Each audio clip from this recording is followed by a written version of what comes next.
Hi అండి, welcome back to our channel. మీరు రాగి సూప్ ఎప్పుడైనా తాగారా? రాగులలో అనేది కాల్షియం, ఐరన్ అనేది, ఫైబర్ అనేది ఎక్కువగా ఉంటుంది కాబట్టి వీక్లీ 1 or 2 తీసుకోవాలి. రాగి సూప్ కావాల్సిన పదార్థాలు: స్వీట్ కార్న్, బీన్స్, అల్లం వెల్లుల్లి తురుము, పెప్పర్, జీలకర్ర, క్యారెట్, ఆనియన్స్.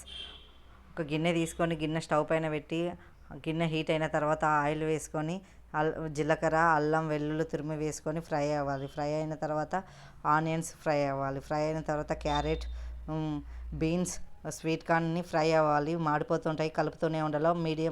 లో టు మీడియం ఫ్లేమ్ పెట్టుకొని వాటర్కి 2 గ్లాస్ వాటర్ పోసుకోవాలి. ఇక్కడ 1/2 గ్లాస్ రాగి పిండి తీసుకొని విస్కర్తో మంచిగా కలుపుకోవాలి. బాయిల్ అయిన తర్వాత రాగి పిండి అనేది కలుపుకోవాలి. దానిలో పెప్పర్, సాల్ట్ వేసుకొని రాగి సూప్ అనేది బాయిల్ అయిన తర్వాత కొత్తిమీర వేసుకొని స్టవ్ ఆఫ్ చేయడము. ఒక గిన్నెలోకి రాగి సూప్ వేసుకొని తగినంత లెమన్ పిండుకొని సూప్ తాగితే భలే ఉంటుంది.